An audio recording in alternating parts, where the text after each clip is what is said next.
Certains éleveurs vont vous dire « J'ai une mortalité très élevée chez mes jeunes animaux » ou alors « Mes bêtes mettent bas, mais les animaux sont mal formés.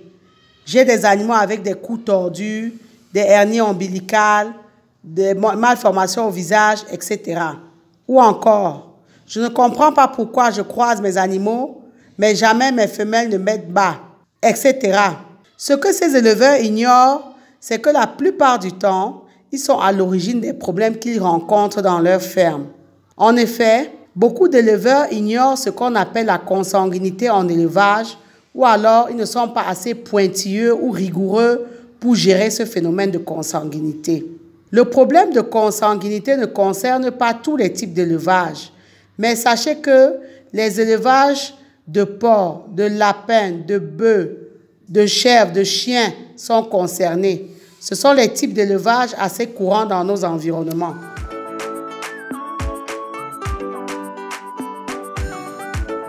En élevage, la consanguinité fait référence à l'accouplement d'animaux apparentés, c'est-à-dire avec un ou plusieurs ancêtres en commun. Donc, si dans votre élevage, vous accouplez un frère et sa sœur, un cousin et sa cousine, un neveu et sa tante, etc., vous avez ce problème de consanguinité donc. Le degré de consanguinité s'exprime en pourcentage. Par exemple, un accouplement frère-sœur donne un descendant avec un taux de consanguinité de 25%. Donc, si vous accouplez donc un frère et sa sœur, vous avez un taux de consanguinité de 25%. Si vous faites un accouplement entre un demi-frère et une demi-sœur, ça va vous donner un descendant avec un taux de consanguinité de 12,5%. Et si vous procédez à un accouplement entre cousins, vous allez avoir un descendant qui a un taux de consanguinité de 6,25%. Il faut savoir que tous les animaux de rente possèdent un patrimoine héréditaire sous la forme de 2 gènes, l'un venant de leur mère, l'autre venant de leur père. Si donc ces 2 derniers sont eux-mêmes proches parents, ils vont hériter donc de nombreux gènes identiques de leurs ancêtres communs qui vont transmettre à leur tour à leurs descendants. Pour maintenir la consanguinité à un niveau acceptable, voire nul, il faut agir donc sur la sélection des reproducteurs. Donc c'est en amont. Au niveau de la reproduction, vous devez sélectionner vos reproducteurs. Donc, en tant qu'éleveur, c'est de votre responsabilité de travailler à éradiquer ou alors à réduire au maximum la consanguinité au sein de votre cheptel. Le fait de mélanger les animaux sans les identifier, sans séparer les mâles des femelles afin de maîtriser les croisements ou accouplements sont des comportements à risque et ce n'est même pas à faire. Rappelons-nous que les qualités d'un élevage regroupent les paramètres suivants. La fertilité. Donc, vos reproducteurs doivent être fertiles pour vous donner le maximum d'animaux possible. La prolificité. Ils doivent être prolifiques. La valeur laitière. Le suivi des petits. Le poids à la naissance. Donc, le poids est un facteur important également. Le poids à la naissance ainsi que le poids à la mise en reproduction. La résistance aux maladies et l'apparition de tares, donc de défauts. Donc, ça, ce sont les caractéristiques d'un élevage. C'est là où on va juger votre élevage. Est-ce que vos reproducteurs sont fertiles? Est-ce qu'ils sont prolifiques? Est-ce qu'ils vous donnent du lait pour ceux qui font la production laitière? Est-ce qu'ils vous donnent du lait de bonne qualité? Est-ce que les petits que vous avez sont solides et survivent aisément après leur naissance? Est-ce qu'ils survivent? Est-ce qu'il n'y a pas une mortalité élevée quand ils naissent? Quel est leur poids à la naissance? Est-ce que ce sont des petits qui naissent en santé et vigoureux et lourds, et qui pèsent? Quel est leur poids lors de la mise en reproduction? Est-ce qu'ils sont résistants aux maladies ou alors au moins un petit virus ou au moins une petite bactérie qui passe, ils contactent les maladies? Et ça, ce serait un impact sur le système immunitaire. La résistance aux maladies, c'est lié au système immunitaire. L'apparition de tares, dont les malformations et compagnie.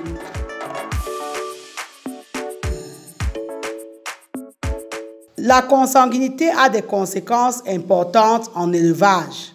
À court terme, elle entraîne une accumulation des tares héréditaires et l'apparition des défauts récessifs. Par exemple, les anomalies au niveau des mâchoires, au niveau du cou, au niveau de la face, bref, les anomalies en général. À moyen terme, la consanguinité cause des déficits dans les caractères de santé et de performance comme la fertilité et la vitalité. À long terme, elle est à l'origine d'une perte de la variabilité génétique avec une incidence sur les performances. Il faut savoir que les animaux issus de croisements consanguins sont davantage susceptibles de souffrir de problèmes de santé, de malformations, de maladies génétiques et autres anomalies.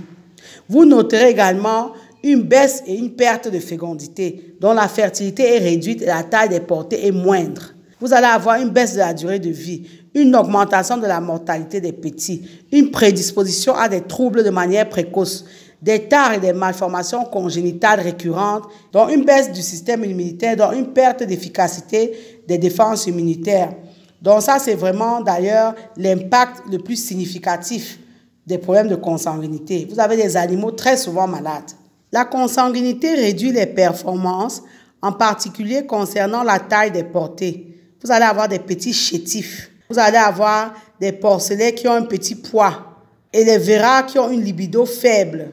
Donc, sachez que les animaux à niveau de consanguinité élevé montrent des performances plus faibles, ils grandissent plus lentement et sont plus sensibles aux maladies. Pour ceux qui produisent le lait, ils vont voir que la production du lait de leurs animaux est faible. Il faut savoir que si un individu reçoit un gène porteur de déficience d'un seul de ses parents, il reste en bonne santé. Mais par contre, il peut transmettre le gène à ses descendants. Par contre, s'il reçoit le même gène de la maladie de la part, ou bien le même gène porteur de déficience de la part de ses deux parents, alors la maladie va se déclarer. Or, la consanguinité fait grimper la probabilité que les individus reçoivent les mêmes gènes de leur père et de leur mère. Donc, les accouplements consanguins doivent être évités dans toute la mesure du possible. La consanguinité favorise plus certaines maladies dues à des gènes qui ne les provoquent que s'ils sont présents en 2 exemplaires. Ces gènes peuvent par exemple provoquer la mort des fœtus, des malformations, la cécité, des maladies métaboliques, parmi nombre d'autres problèmes. Une chose à avoir en tête est que la consanguinité proche est beaucoup plus nocive que la consanguinité lointaine à 6, 7 ou 8 générations. Ce qui veut donc dire que les accouplements entre un père et sa fille ou entre un grand-père et sa petite-fille sont évidemment très délétères. C'est plus dangereux parce que c'est un très haut niveau de consanguinité.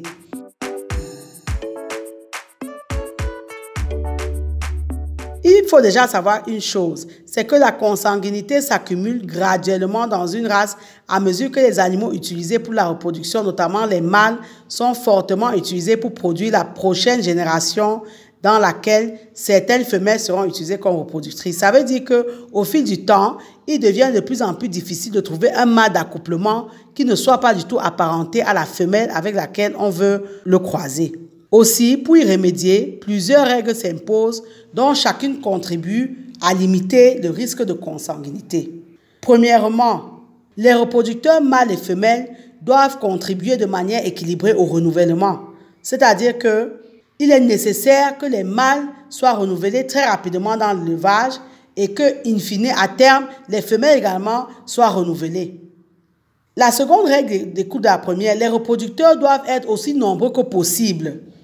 Et on l'a dit, il faut les renouveler rapidement. Chaque élevage doit à la fois fournir et recevoir des reproducteurs mâles. Donc vous qui êtes éleveur, vous devez également donner vos reproducteurs mâles à d'autres fermes. Donc l'échange de mâles entre les élevages est donc fondamental dans la gestion de la variabilité génétique. En pratique, ces principes s'appliquent plus à la population de reproducteurs mâles parce que c'est eux qui diffusent leurs gènes de manière plus large. Ceci donne donc 3 mesures en matière d'utilisation des mâles dans vos exploitations fermières.